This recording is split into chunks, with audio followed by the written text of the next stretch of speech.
और अब एक नमस्ते भारत में आपको एक कहानी बताते हैं जिसे हर हिंदुस्तानी को जानना ही चाहिए। ये पूरे देश को प्रेरणा देने वाली कहानी है।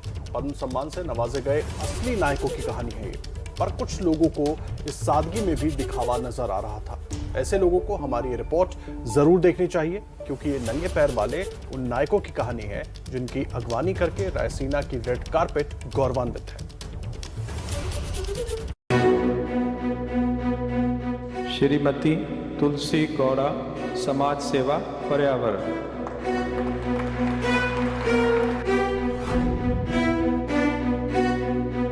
श्री हरेकल हाजब, समाज सेवा।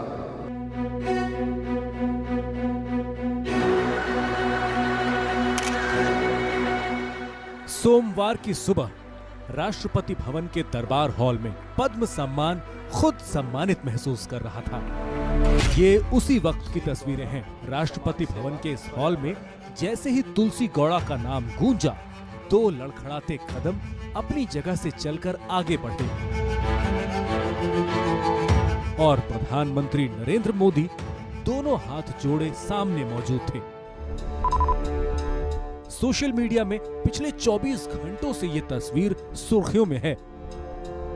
कपड़े के नाम पर साधारण सी चादर जैसा पहनावा,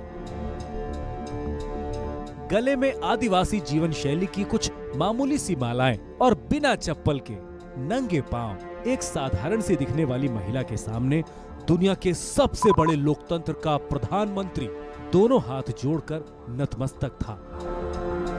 हर किसी की नजर तुलसी गौड़ा पर थी, जो धीमे धीमे कदमों से राष्ट्रपति के आसन की तरफ बढ़ रही थी और राष्ट्रपति रामनाथ कोविंद खुद उन्हें देखकर मंद मंद मुस्कुरा रहे थे। ये कर्नाटक के होनाली गांव की रहने वाली तुलसी गौड़ा है, जो कभी स्कूल नहीं गई, लेकिन उन्हें पेड़ पौधों और जड़ी बूटियों का ऐसा ज्ञान है कि उन्हें एनसाइक्लोपीडिया ऑफ फॉरेस्ट कहा जाता है। राष्ट्रपति भवन में जब तुलसी गौड़ा को पद्मश्री अवार्ड से सम्मानित किया जा रहा था, तो उनकी इस कामयाबी पर हर किसी की आंखों में चमक दिख रही थी और दरबार हॉल तालियों की गड़गड़ाहट से गूंज रहा था।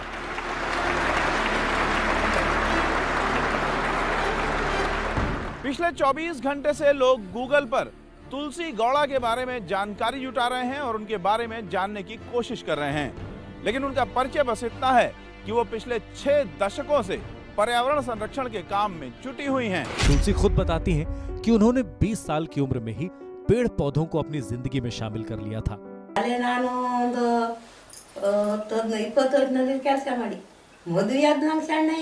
तुलसी गौड़ा कर्नाटक में हलक्की आदिवासी समुदाय से ताल्लुक रखती हैं। वो अपनी जिंदगी में कभी स्कूल नहीं गई। छोटी उम्र में वो अपनी माँ के साथ नर्सरी में काम करती थी। वहीं से उनके अंदर पर्यावरण के लिए काम करने का जज्बा आ गया।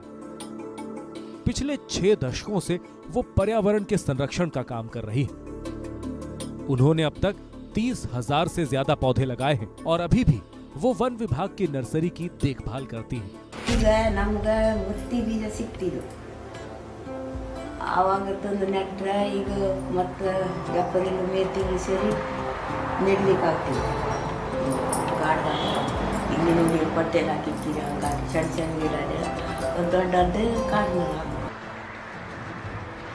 कर्नाटक की ऐसी ही एक शख्सियत का नाम है हरेकला हजब्बा। मैंगलोर की सड़कों पर टोकरी में संतरा रखकर बेचने वाले हरेकला की हैसियत का अंदाजा उनके कपड़ों से मत लगाइए। एक दिन पहले ही राष्ट्रपति भवन का हॉल उनके नाम से गूंज रहा था।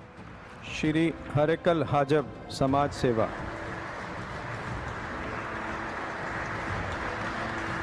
सम्मान लेकर जब वो अपनी सीट की तरफ लौट रहे थे, तो प्रधानमंत्री मोदी और गृह मंत्री अमित शाह उनकी सादगी को एकटक निहार रहे थे और इसकी खुशी उस गांव के बच्चे भी महसूस कर रहे थे, जहां हरेकला की पूरी दुनिया बसती है।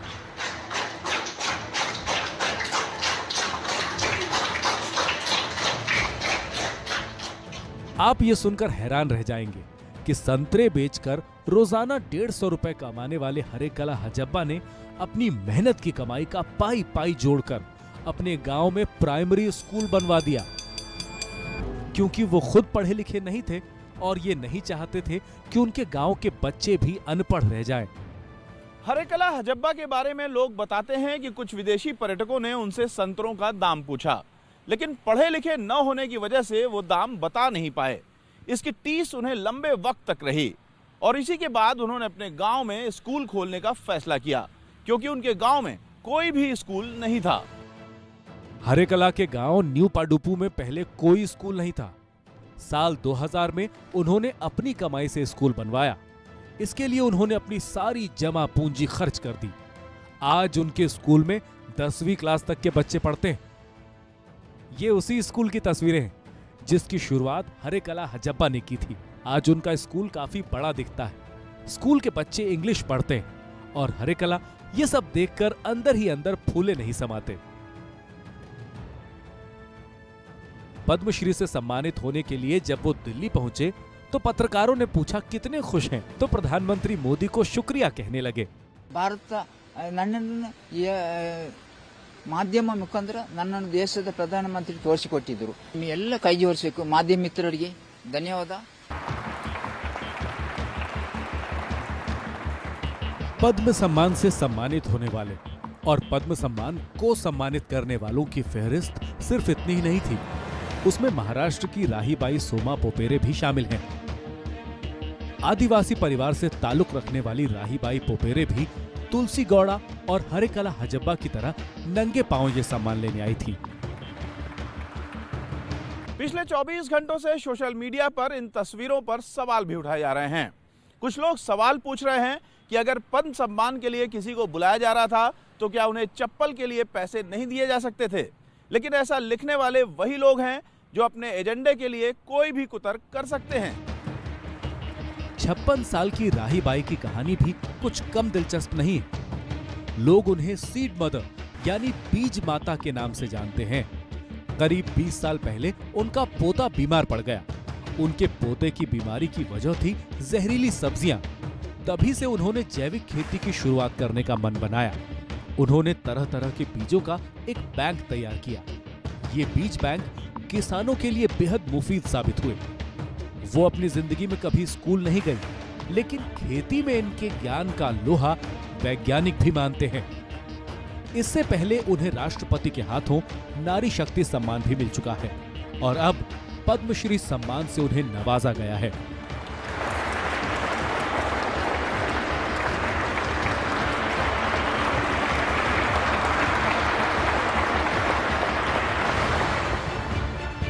ये तमाम तस्वीरें इस धारणा को कमजोर करती हैं कि पद्म पुरस्कार के लिए बिछाई गई ये रेड कारपेट उन लोगों के लिए नहीं है जो चमक दमक के बीच रहते हैं और जिनकी पहुंच सत्ता के गलियारों तक होती है।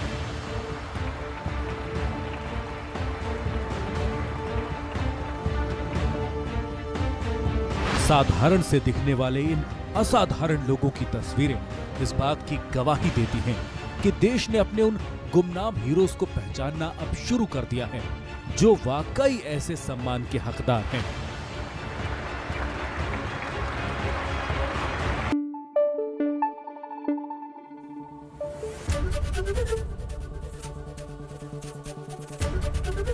एबीपी न्यूज आपको रखे आगे।